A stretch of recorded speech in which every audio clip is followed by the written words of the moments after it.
Is this unnerving? Watching me sitting here, waiting for 8 o'clock.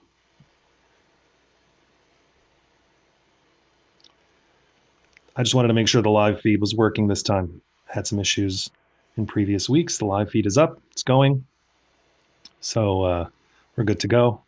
I'll wait another, excuse me, another 60 seconds or so, and then you can officially start.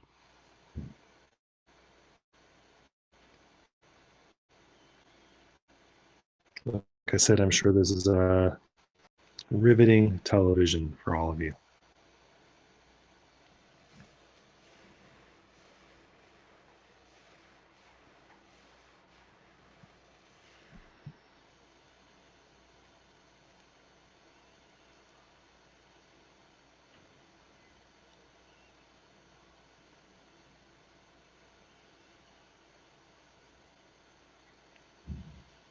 This is, I believe, episode 5 of Radical Breaks and Remakes. It's hard to believe that it's episode 5. Time, I guess, is just flying by. And at the same time, it crawls at the same hectic yet molasses-like pace. Over the past number of weeks, we've been looking at how this moment in history is one of those moments where we could justifiably say that what existed before may not exist after, and things that we assumed about the Jewish community, Jewish practice, Jewish learning, Jewish community that sort of seemed to be the norm, seemed to be eternal, seemed to be natural, may be undone by COVID-19 and the great civilizational pause. And in previous weeks, in specific, I looked at how schooling, traditional schooling, sort of the assumptions behind it, the motivation behind it, the models that they used for teaching and for learning, and how we have an opportunity now perhaps to look at things a little bit differently. And I sort of intimated how that would be what's some trends or some directions. And I want to sort of delve deeper into that this week. So let's get started. Let's go to the shared screen.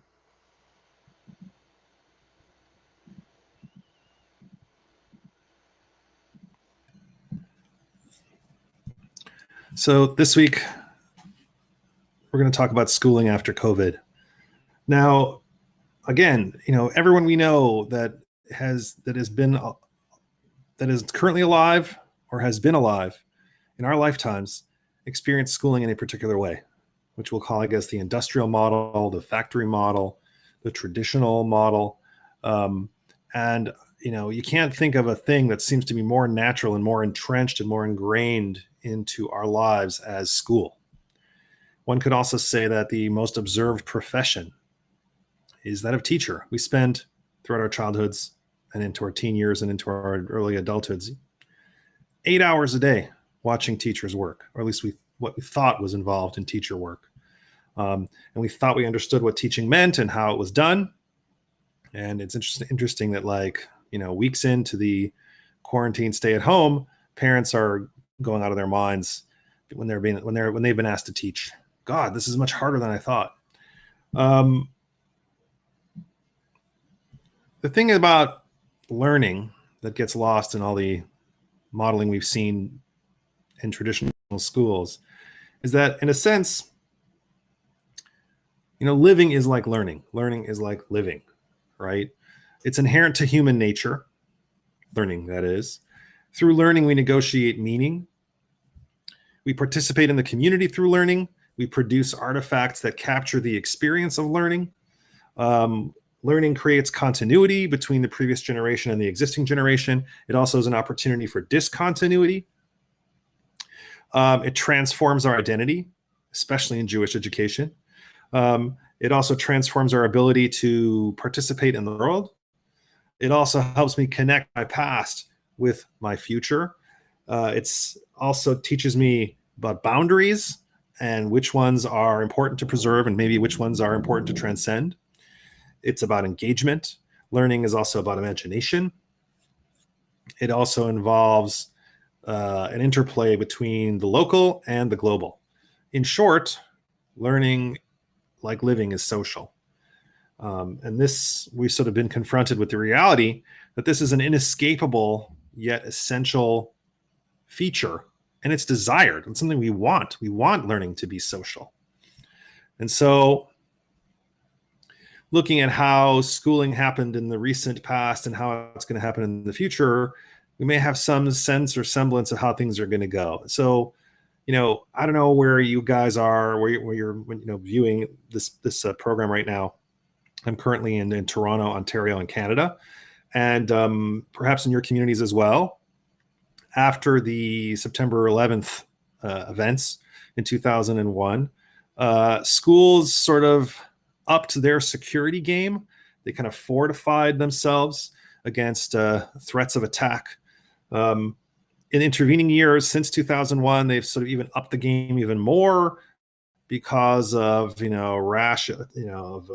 cemetery attacks and swastikas on subways and at university campuses and white supremacy. The movements are becoming more pronounced and more public and more comfortable expressing white supremacist ideas and values.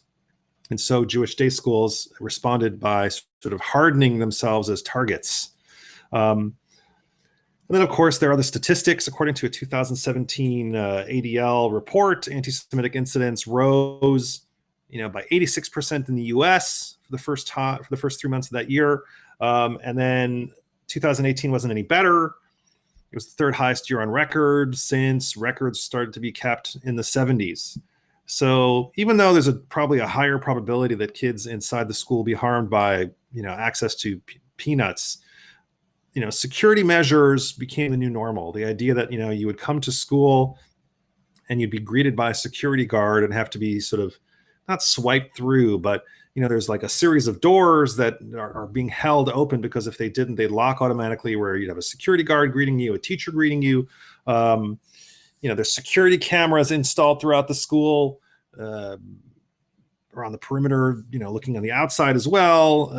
You have this vestibule that kind of isolates visitors before they get cleared to come into the building. And that the front office is right there to sort of greet whomever there would be to sort of prevent opportunities for folks to go wandering around in the building. Basically, if you think about it, under the pre-existing regime before COVID-19, Jewish day schools were pretty much hermetically sealed to some degree, because of these security measures. Like once the kids came in at 8:30 or 8:45, the school was essentially like sealed until 3:45. And if anyone wanted to enter the building, there would be like one entry point or two entry points under supervision, under guard. And then have to pass through security to get in. Teachers would have to swipe their swipe cards, show photo ID to get in. They could probably exit, but there was only very limited entrance points. So Jewish day schools were kind of hardened targets, so that now for the new normal, for the post-COVID reality, I guess the transitions won't be so difficult. This is an image here of parents and their kids standing in line to get into a school in Copenhagen in Denmark. But the thing is, if you think about, the culture of a Jewish day school, the notion of netilat yadayim, or ritual hand washing, is not such a foreign concept. Kids learn about it. Some of the lunchrooms, they even have a station set up, a station or two or three set up to do hand washing. So the idea of adding a netilat yadayim station or a COVID-19 hand washing station, at the entrance to the building, or having them sort of throughout the schools, or having it on the interior and exterior of bathrooms, or even on the exterior of classrooms, you could easily add that to the daily routine. Teachers are already swiping magnetic cards to get into the building. They could just as well also, undergo a temperature, get their temperature checked as a way of screening before entering the building.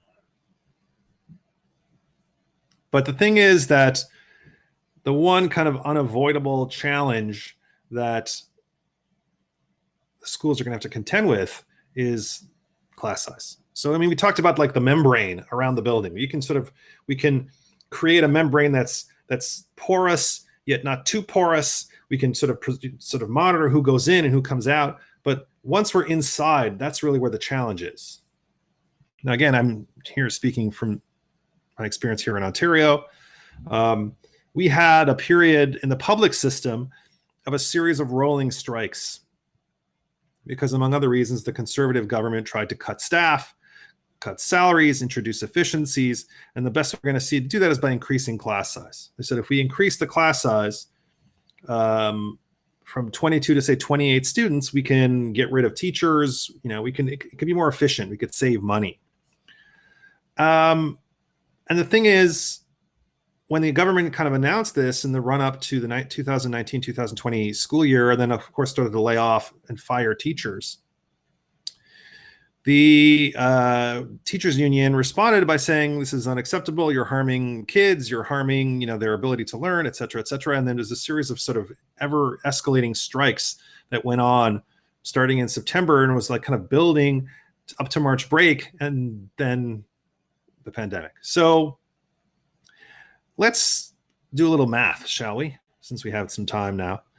Here's a little math problem. We have to keep 2 meters of distance between each student, or 6 feet, let's say. I imagine most of the audience here is American. Let's go with feet, 6 feet. But as being Canadian and 2 is less than 6, let's just go with 2. If we remember our maths, the area of a circle whose radius is 2 meters, pi r squared, right? Multiply r2 by power of 2, it's 4 times pi. You get to about 12.5 square meters per kid. Now, if the average classroom size is about 65 square meters, I simplified it by making it more of an 8 by 8 square. That means you could probably fit around 9 kids in a typical classroom and maintain physical distancing, which would leave very little room for the teacher, I guess, in there somewhere. Maybe the teacher would hang from the ceiling like Tom Cruise in Mission Impossible, maybe. That would be a good, neat little trick. But it would maybe allow for the teacher to deliver a lecture to the kids.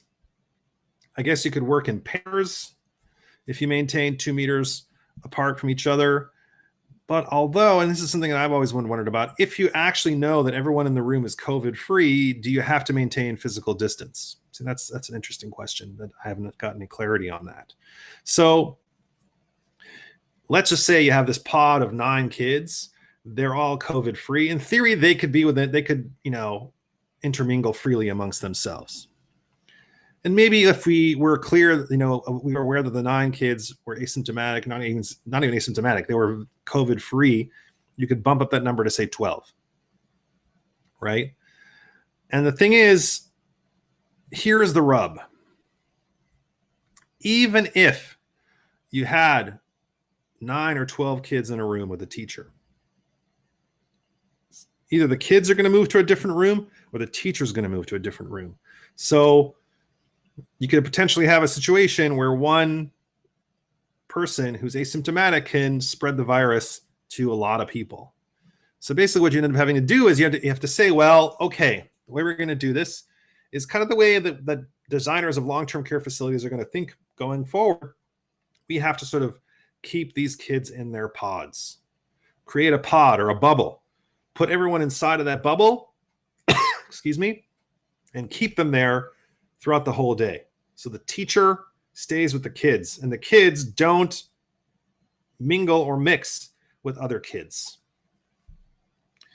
So on the one hand, kids get to still be with their peers. They get to have that social experience, the social experience, which is critical for learning. But there's no respite from those kids once the school day begins. So you are face to face, but you're with them the whole day. And the same thing goes for the teacher as well.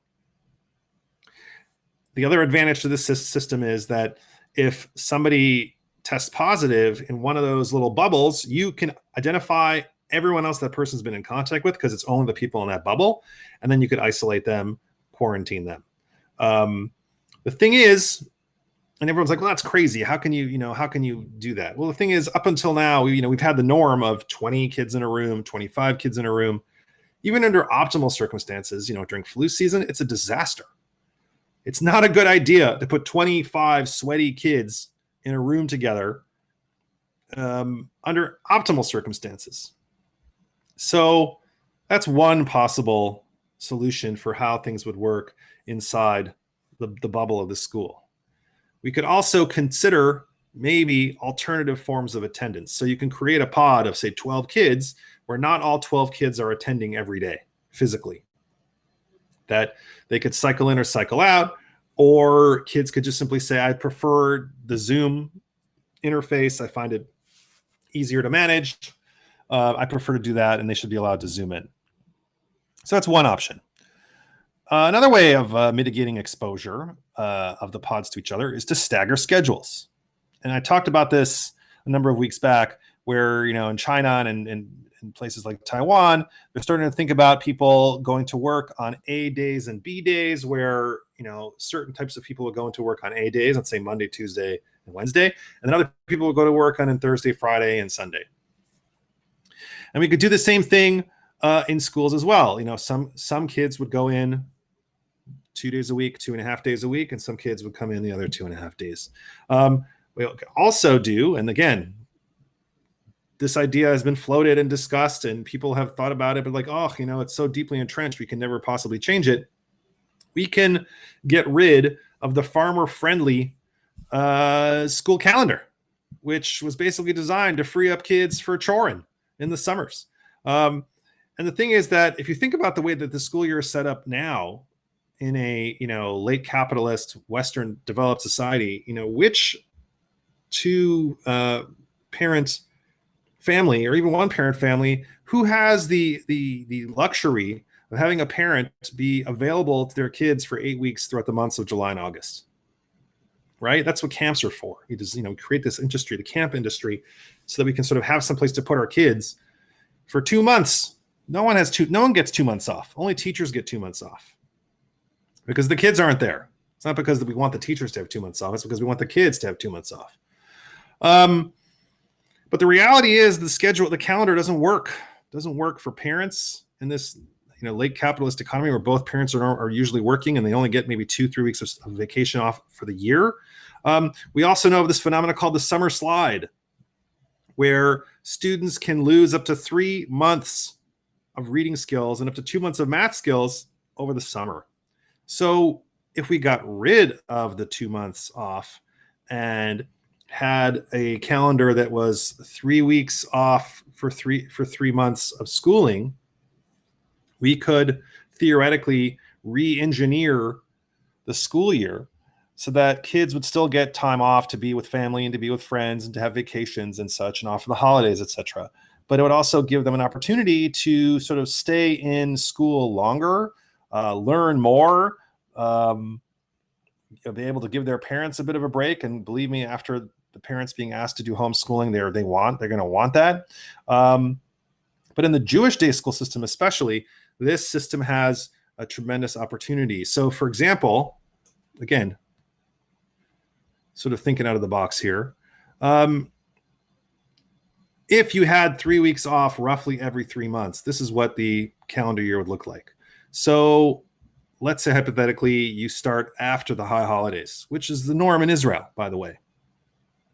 So for example, in 2020, 2021, so starting September 21st, the week of September 21st, I believe that's a Monday, they would have that week off, the week of the 28th and the week of the 5th. That would cover basically Rosh Hashanah, Yom Kippur, and Sukkot. School would begin October 12th, first day of school. So you're not going to have a situation in the Jewish day school system where, it's Labor Day and the kids come to school and then they're in school for 2 days, they're off for 2 days, they're back for 2 days, they're off for 2 days again, then they come off back for a week, and they're off again for you don't get that kind of disruption because of the Chagim, the high holidays. 3 weeks off for the fall/high holiday season, done. Then the next big break comes December 21st, December 28th, January 4th. That's winter break. So some years it'll include Hanukkah, some years it will not. I think in this particular year, it includes the first 2-3 days of Hanukkah, and the rest are part of break. But, again, to be in alignment with the secular Christian world, you still have, Christmas vacation. Then the next big break would be the week of March 29th, April 5th, April 12th, which is spring or Pesach time off. So it's like March break. You get a little bit of March break in there, and Pesach as well. And then again, summer is 3 weeks, June 28th, the week of June 28th, the week of July 5th, the week of July 12th. And then you would pick things up, I think, July 19th. And again, you'd arbitrarily decide the beginning date. I said it was October 12th. You could easily just do it starting, the first day back from summer break. It's up to you, really. This would definitely increase the number of days of instruction. It would boost learning across the board because there's no summer slide. You're not off for 8 weeks.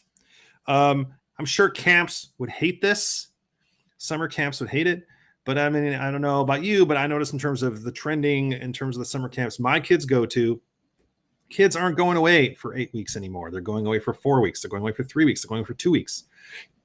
So the real challenge would come to the camp industry, the camp sector, to winterize, because parents are not going to be able to take that time off, 3 weeks here, 3 weeks there. But the camp industry could pick up the slack. There could be day camps. There could be sleepaway camps in winter. There could be sleepaway camps in the fall.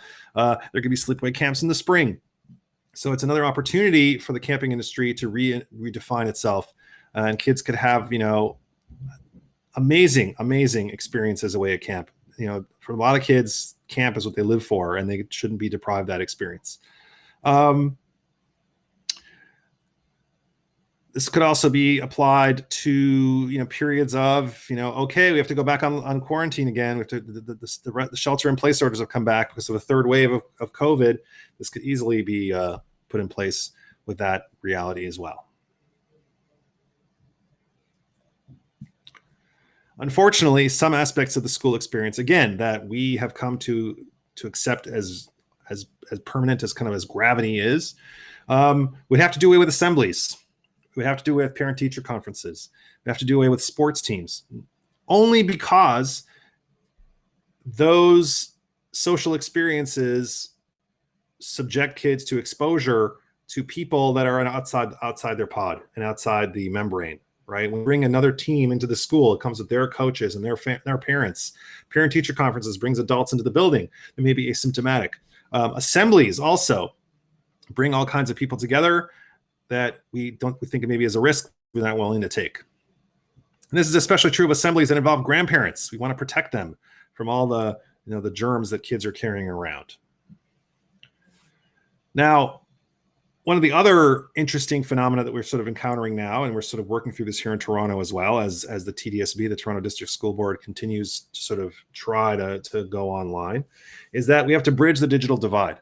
In the Jewish day school system, we're very fortunate that kids have access to technology. In some day schools, they have access to Chromebooks. Everyone gets their own Chromebook or their own MacBook Air. Kids definitely have access to smartphones. But we need to make sure that if we're going to do this, whatever this is, that kids have access to all the tools they need to learn. And in 2020, that means they have to have a device and fast, reliable Wi-Fi. So, I think I said probably, 200 times over the past number of weeks that one of the things that COVID-19 has done is expose the seams of the fabric of our society, of our economic system, of our government, all kinds of institutions. We're seeing the seams now, and the seams are not in good shape. And one of the things that COVID-19 has also done is kind of shined an unflattering light on how the economic system that we have right now doesn't work for a vast majority of people. And not only does it not work for them, it works against them. And the fact that we've suddenly realized, we said, if we switch over to this, we have to make sure kids have all the tools they need. What about a year ago? Wasn't it important a year ago? Wasn't it important a year ago for us to make sure that kids had all the tools they needed to learn? If we really care about kids, we should have been mobilized to get kids, the necessary tools back then too, in addition to secure food, in addition to housing, mental and physical health. These things like the air we breathe, shouldn't be monetized. They're basic human needs, and we should make sure that humans have what they need. Just and fair societies provide these things to their citizens, full stop, right? That's it. But as I said, we've sort of created this kind of, not dichotomy, but there's two realities here. There's the reality of the public system, which for many people is part of their lives. But since I'm a Jewish educator, I primarily deal with the Jewish system. And unlike the public system, the Jewish day school system works like most colleges and universities. They rely on a combination of tuition, donations, and sometimes rental income to pay the bills and pay salaries. So for universities and colleges, looking ahead to the fall, for every student that doesn't come for a variety of reasons, their revenue declines. So again, I'm not an economic forecaster, but I can imagine that it's not a question of whether institutions will be forced to close, but how many will close in 2020, 2021. And this is particularly bad for a lot of reasons. I think actually, let's just talk about the top two.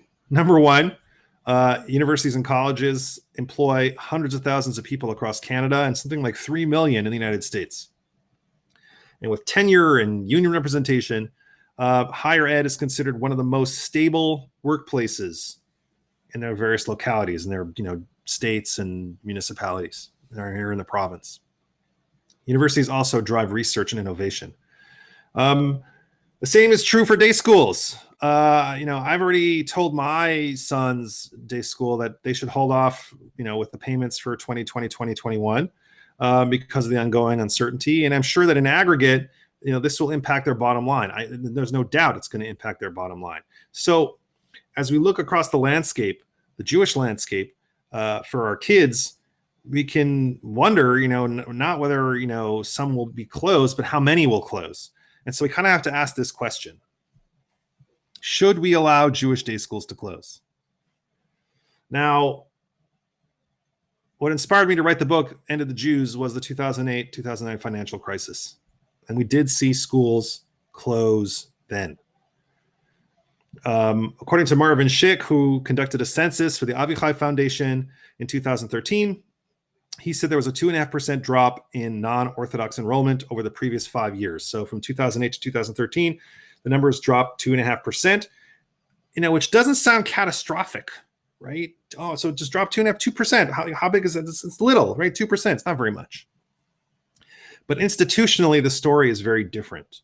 For example, the Solomon Schechter Day School Network, which is affiliated with the conservative movement, lost 25% of its students during that period. They lost 7 schools, reducing the total to 43. In the 1989 school census, they had 63 schools. So already they were on a decline, and then it went even more, the dip was even more precipitous.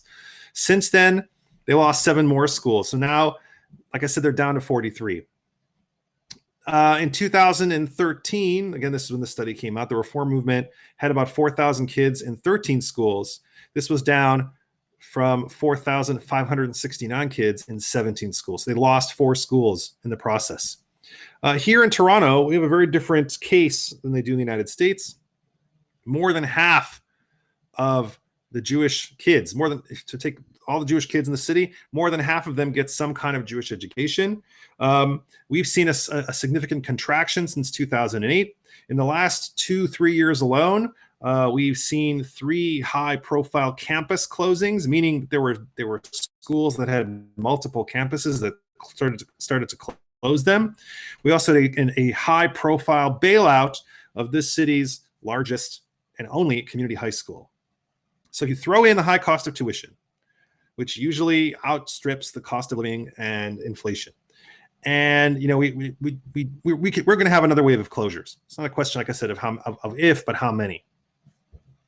And if you ask certain folks, they would tell you, well, that's good because we have too many day schools to begin with, right? There's too many. We need to thin out the herd a little bit. 10 years ago in this city, we had 70 day schools and supplementary programs and over 1,700 educators working in those programs. So you know what? Times are tough. Got to tighten our belt. Let's let half of them close, right? It'll increase efficiency because it'll reduce duplication. We don't need 7 middle schools. We need 3. This will also pressure the teachers union to stop asking for, decent wages. They can also cut their salaries a little bit. They can work more for less. Or you could nationalize Jewish day schools. Now, this is a crazy idea.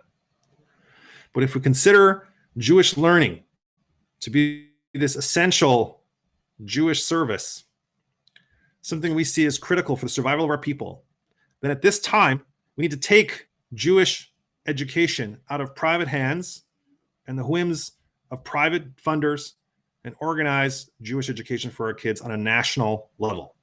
So how would this work? Well, let me first talk about what nationalization means. So again, I don't have to go back to ancient history. Nationalization basically means that the national government or the state transfers private assets into public assets by bringing them under public ownership. This is done often in the form of bailouts. It's usually an emergency measure, and if you look actually in recent history in the United States, this usually happens with banks. Banks get into trouble because they're so critical to our economy. The government has to step in and bail them out. But for example, during World War I, the U.S. government nationalized the railroads. They nationalized the telegraph lines, and they even nationalized Smith & Wesson, right? So they took these private holdings and made them public.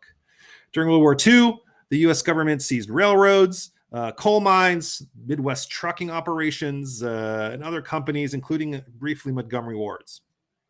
Like I said, most nationalizations are temporary. And a more recent example is what happened after the 2008-2009 financial crisis. General Motors was on its deathbed, and the American and Canadian government stepped in. They basically bought out or owned 75% of the company. 60% was to the U.S., 15% to Canada. The UAW, the United Auto Workers Union, got 17.5% of the company, and the rest are left to the bondholders. So for 3 years, the U.S. government owned 60% of GM. Now, there was a golden opportunity there to make some dramatic changes to the way that they did business, but President Obama said pretty much off the bat, quote, "I have no interest in running GM," which is unfortunate because Obama could have made some significant changes, as I said, to the auto industry, to GM, and the auto industry writ large. They could have taken steps to mitigate climate change. They could have taken, they could have done more to rein in executive pay. They could have done more to make management accountable. They could have done more to increase fuel efficiency standards. What he did do, though, was something different. And eventually, they handed over, they sort of sold off the stock and GM bought it back. They did it at a loss. And then the GM that emerged wasn't that much different than the GM that went in before the bailout, except that they closed 14 plants and they squeezed some concessions out of workers. It wasn't a good move, all in. In Canada, a lot of the sectors of the economy are publicly owned. They're owned by crown corporations. For example, here in Toronto, my electricity comes from Toronto Hydro, which is owned by the city. So how could this work? How could nationalizing Jewish education, like how would that work to make Jewish education universal, accessible, and collective? Do we have a central authority that could step in and take over the schools?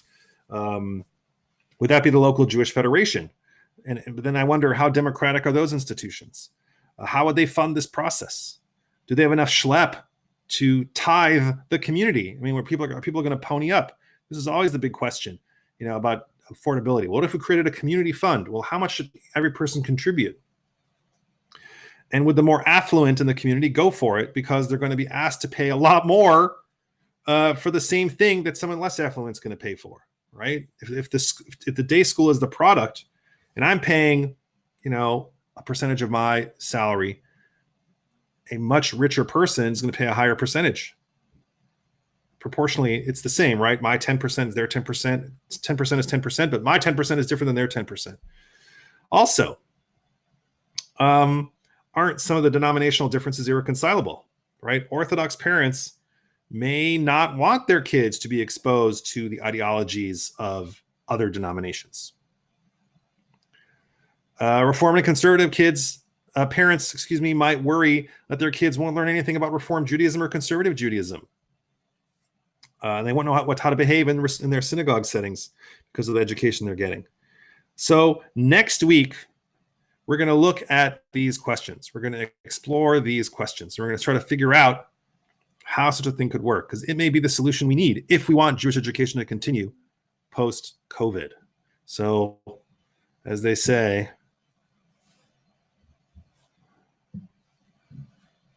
Zoom in next week, same bat time, same bat Zoom meeting.